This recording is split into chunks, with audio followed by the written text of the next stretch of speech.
नमस्कार मित्रांनो, ठरलं तर मग मालिकेच्या येणाऱ्या भागांमध्ये जबरदस्त ट्विस्ट आता आपल्यासमोर येणार आहे. अखेर आता आपण ज्या क्षणाची आतुरतेने वाट पाहत होतो तो क्षण मालिकेत येऊन टेपलेला आहे. ते म्हणजे आता सायली ही गरोदर असल्याचं सत्य सगळ्या कुटुंबासमोर येणार आहे. कारण की घरात असा पेचप्रसंग उभा असताना सायली गरोदर असल्याने नेमका कोणता धमाका नवीन होणार आहे. त्याचप्रमाणे आता सगळं काही माहीत असताना अर्जुन या सगळ्यातून कशाप्रकारे सायलीला आणि घरच्यांना बाहेर काढेल. कारण की पूर्णाजीला सायली ही तन्वी म्हणून माहीत असल्याने नेमके आता पुढे सायलीचे आणि अर्जुनचं काय होणार आहे आणि घरामध्ये सायलीच्या बाळाचं स्वागत होणार आहे की नाही, काय घडणार आहे, हे सगळं आपल्याला आजच्या या भागामध्ये पाहायला मिळेल. चला तर मग व्हिडिओला सुरुवात करूया. आतापर्यंत आपण मालिकेत पाहिलं होतं की पूर्णाजी ही सगळेजण तिला तन्वी म्हणून हाक मारत नसताना सायली म्हणून हाक मारत असतात. त्यामुळे पूर्णाजी खूप चिडलेली आहे. परंतु आता सायली त्याच वेळेला सगळं काही सांगताना सांगते की मला ते तन्वी म्हणूनच हाक मारत होते, सायलीबद्दलचा विषय सुरू होता असं म्हणून आता सायली तेवढा वेळ मारून नेते. परंतु इथे मुद्दामच सचिनने एक वेगळाच अवतार धारण केलेला आहे. चैतन्य आणि अस्मिता दोघंजणे एका खोलीमध्ये बसलेले असताना सचिनने आता खूप मोठा घाणेरडा आरोप अस्मितावरती केला आहे.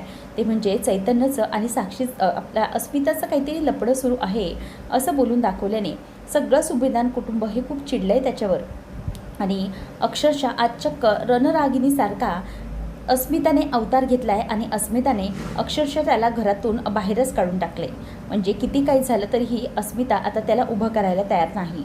आणि आज जे काही तो वागला आहे त्यामुळे अस्मितालाही धक्का बसला आहे.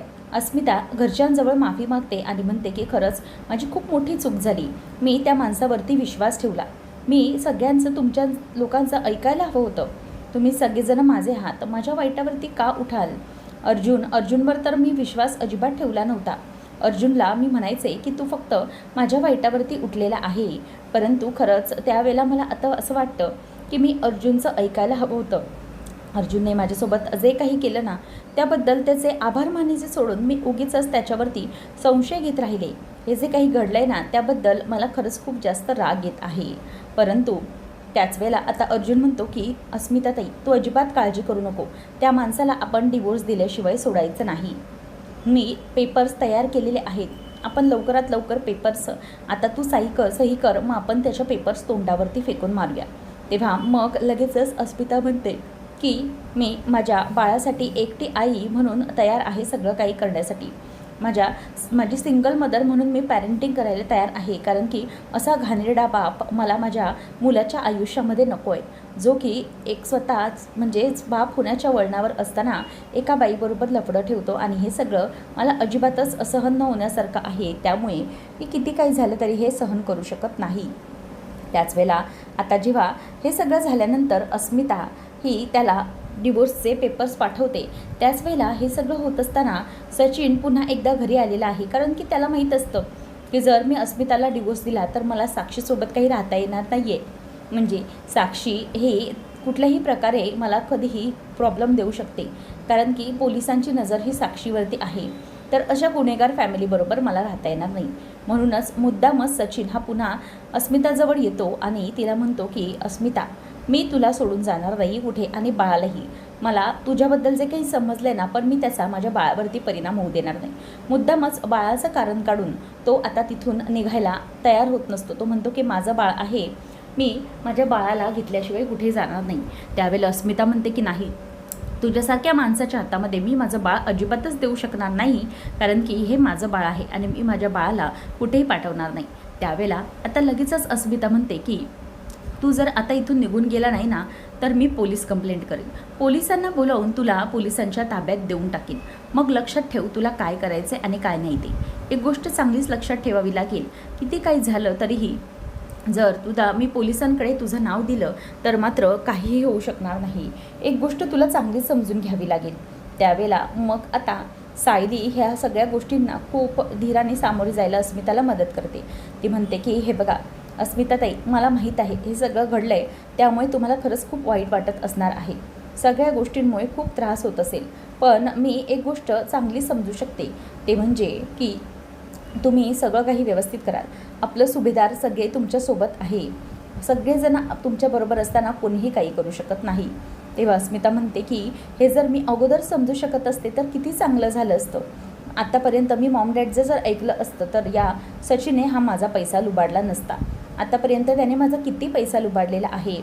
नाही नाही म्हटलं तर ही डॅडने माझ्या नावाने जे काही सेविंग्स केले होते ते सगळे सेविंग्स याने स्वतःकडे घेतले, स्वतःच्या बाजूने पैसे घेतले. अर्जुन म्हणतो की अस्मिताताई ते त्याने सगळं फक्त स्वतःचं लोन पेडअप करण्यासाठी केलं होतं.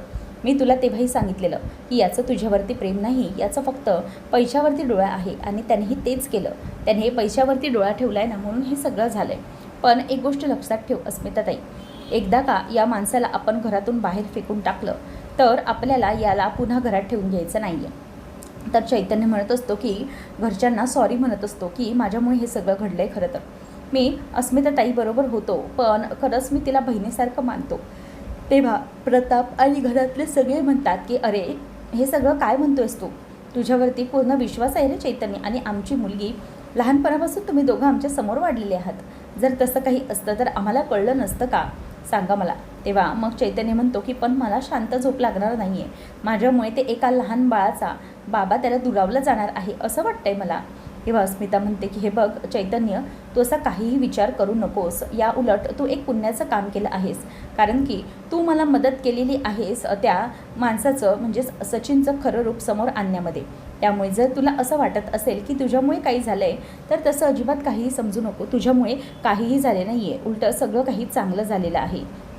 त्याचबरोबर इथे आता सगळेजण अस्मिताला समजावतात आणि अस्मिताला काहीतरी शांत बाळासोबत वेळ घालवायला सांगतात. त्याचप्रमाणे इथे चैतन्यही घरातून चाललेला असतो. त्यावेळेला सगळे घरातले म्हणतात की तुला कुठेही जाण्याची गरज नाही आहे चैतन्य, तू इथेच थांब.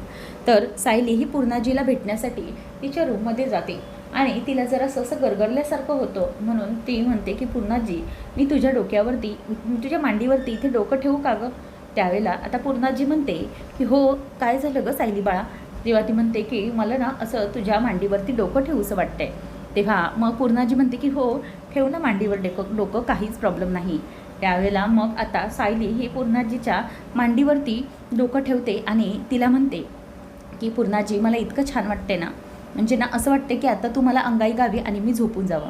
तेव्हा पूर्णाजी म्हणते की सायली बाळा, तन्वी बाळा, काय झालं आहे तुला, तू असा विचार का करते. त्यावेळेला ती म्हणते की नाही गं, असं काहीच झालेलं नाही आहे. त्यानंतर मग आता सायली म्हणते की बरं चल मी निघते पूर्णाजी, मी ना जरा माझं काहीतरी काम आहे असं म्हणून ती रूममधून निघते. तिला खरं तर कसं तरी वाटत असतं. त्याच वेळेला ती तिच्या रूममध्ये येते आणि तिला रूममध्ये आल्यानंतर जरासं असं गरगरल्यासारखं वाटायला लागतं आणि तेवढ्यातच त्या रूम फ्रेशनरच्या वासाने तिला मळमळायला लागतं. म्हणूनच आता सायली ही बाथरूममध्ये जाते आणि बाथरूममध्ये गेल्यानंतर तिला वॉमिटिंगसारखं होतं आणि तिला तो त्रास व्हायला लागतो. सायली विचार करते की हा त्रास मला अचानक कसं काय व्हायला लागला, हे मला कसला अचानक त्रास झाला आहे असं म्हणून तिला काहीही कळत नसतं. त्याच वेळेला आता पटकन पूर्णाजीचा विचार यायला लागतो की आईपणाबद्दल जे जे काही पूर्णाजी म्हणायची ते सगळं तिला अचानक आठवायला लागतं. सायली म्हणते की माझ्यासोबत काय होतंय, म्हणजे रूम फ्रेशनरचे तर अनेक वास यांनी लावले होते, मग अर्जुनने सगळे जे काही रूम फ्रेशनरचे वास लावले त्यापेक्षा हा थोडा वेगळा नाही आहे, हा नेहमीचाच वास आहे, मग याने मला अचानक काय व्हायला झालेलं आहे. तेव्हा मग लगेचच तिला ते मळमळल्यासारखं होतं, ती पुन्हा जाऊन वॉमिटिंग करते आणि मला आज अचानक काय झालं आहे, गरमीमुळे होत असेल का हे सगळं, असा विचार तिच्या डोक्यामध्ये येत असतो. परंतु ती पुन्हा जाऊन वॉशरूममधून बाहेर येते आणि तिला तसंच थोडंसं पोटात मळमळल्यासारखं होतं, म्हणून ती तिथल्या तिथेच खाली बसते आणि तिच्या लक्षात येतं की मला कदाचित काही झालं नाही आहे ना. तेवढ्यातच तिच्यासमोर ते एक पेपर ठेवलेलं असतं आणि तिथे म्हणजेच आई आणि मुलाचं संगोपन या सगळ्या बाबतीत एक पॅम्पलेट असतं आणि अस्मिताताई जे मॅगझिन वाचायची ना, ते मॅगझिनच तिच्यासमोर असतं आणि त्या मॅगझिनमध्ये आई आणि बाळाविषयी काही गोष्टी लिहिलेल्या असतात आणि ती त्या गोष्टी बघते आणि त्याच वेळेला तिथे काही गोष्टी लिहिलेल्या असतात की आई होण्यास सुरुवातीचा प्रवास. तेव्हा मग आईला सुरुवातीला बाळ जन्मपोटात घेत असताना काय त्रास सहन करावा लागतो, या सगळ्या गोष्टी त्या मॅगझिनमध्ये लिहून ठेवलेल्या असतात. त्यामुळे मग सायली विचार करते की हे म्हणजे मला हा सगळा त्रास होतोय, तो त्रास काही मला याच गोष्टीसाठी तर होत नसेल ना. त्यामुळे सायली विचार करते की घरात सध्या काय वातावरण आहे.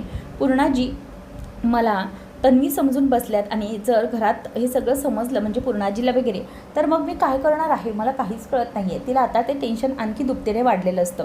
त्याचबरोबर अर्जुन आता चिडत चिडत रूममध्ये आलेला असतो, चैतन्य त्याच्या मागे. तेव्हा सायली विचारते की अर्जुन सर काय झालं आहे तुम्हाला, तुम्ही इतकी चिडत चिडत का आलेले आहात.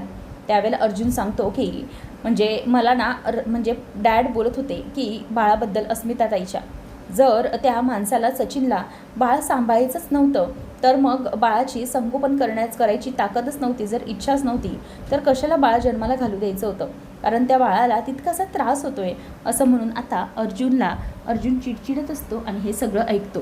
त्यामुळे आता सायली ते म्हणते की नक्की काय म्हणत होते बाबा त्याबद्दल. तेव्हा अर्जुन म्हणतो की ते सरळ म्हणत होते की त्या सचिनने मग बाळाचा विचारच नको करायला हवा होता, त्या बाळाला किती त्रास होतोय हे कोणीच बघितलेलं नाही आहे. मग अर्जुन म्हणतो की अशा परिस्थितीत मी तर स्वतः बाळ होऊ देण्याचा निर्णयच घेणार नाही आहे. हे ऐकून सायलीला खूप धक्का खरं तर बसलेला असतो. सायली त्याच गोष्टीचा विचार करत असते.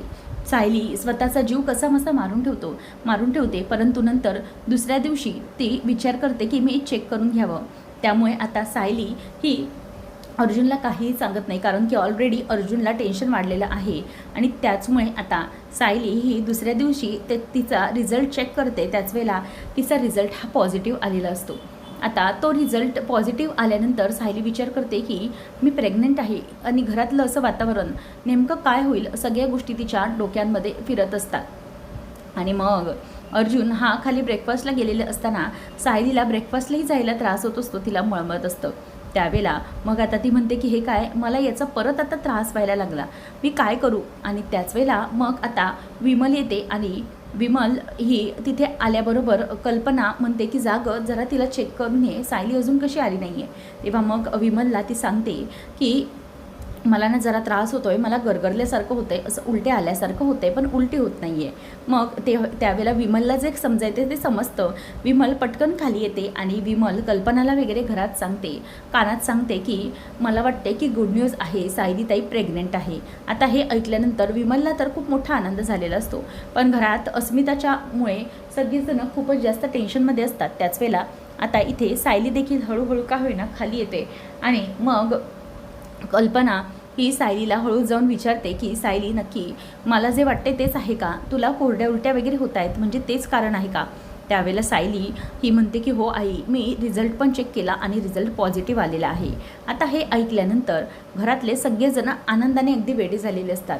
तेव्हा मग हे जेव्हा सगळेजण ऐकतात तेव्हा कल्पना म्हणते की सायली काळजीचं काही कारण नाही आहे, तुझ्या आणि अर्जुनच्या बाबतीत खरंच खूप मोठा निर्णय आहे तो आणि या गोष्टीला तुम्ही सामोरं जायचं आहे. त्यावेळेला अर्जुन जरासा मागे हटत असतो की ह्या सगळ्या गोष्टींवेळेला आपल्या घरात. तेव्हा मग पूर्णाजी आणि कल्पना म्हणते की हे बघ, या सगळ्या ज्या काही गोष्टी आहे ना ते देवाच्या कृपेने घडत असतात आणि तुम्ही हे सगळं जे काही डिसिजन घ्याल तो आम्हाला माहीत नाही, परंतु जर सायलीच्या पोटी बाळ जन्माला येणार असेल तर आम्ही खूप मोठा आनंद साजरा करू, कारण की सायली आणि अर्जुन यांचं जे काही बाळ असेल ते उत्तमच असेल आणि त्याच्या संगोपनासाठी सगळं घर तयार आहे.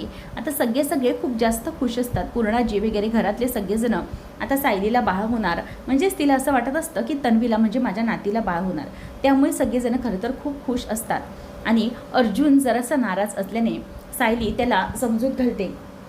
किती काही झालं तरीही आपल्या आयुष्यात जेव्हा बाळ येतं ना तेव्हा सगळ्या गोष्टी अगदी व्यवस्थितपणे घडत जातात, काहीही चुकीचं होणार नाही आहे. त्याच्यामुळे अर्जुन सर तुम्ही काहीही चुकीचा विचार करू नका, आपल्या आयुष्यात जे काही घडतं आहे ना त्याचा अगदी आपण आनंदाने स्वीकार करूया. अस्मितालाही समजल्यानंतर अस्मिता पण आता अर्जुनला आणि सायलीला चिडवायला सुरुवात करते. म्हणजे घरातलं वातावरण हे सायलीच्या होणाऱ्या बाळामुळे खूपच सुंदर असं झालेलं असतं आणि त्याच्यामुळे सगळ्या गोष्टी अगदी आनंदाने घडत असतात. तर इथे सचिन मुद्दाम अस्मिताला त्रास देण्याचा प्रयत्न करत असताना बाहेरच बंगल्याच्या बाहेरच अर्जुन त्याला बाहेर हकलवून देतो आणि म्हणतो की आता आमच्या घरात अजिबात पाऊल ठेवायचं नाही, कारण काही झालं तरीही त्याला माहीत असतं की आता सायलीला कोणत्याही प्रकारचा स्ट्रेस येता कामा नये. तर आता फायनली सायली ही गरोदर राहिलेली आहे, त्यामुळे पूर्ण कुटुंबामध्ये अगदी आनंदाचं वातावरण निर्माण झालेलं आहे. परंतु आता नेमकं सचिनने नवीन कोणता डाव आखलेला आहे आणि सायली ही गरोदर असताना कुठल्या प्रकारच्या संकटाचा सामना करावा लागणार आहे, त्यासाठी अर्जुन तिला कशी सोबत करणार आहे, सगळं आपल्याला पुढच्या काही भागांमध्ये पाहायला मिळणार आहे. अशाच मालिकांचे अपडेट जाणून घेण्यासाठी आजच आपल्या चॅनेलला सबस्क्राईब नक्कीच करा. धन्यवाद.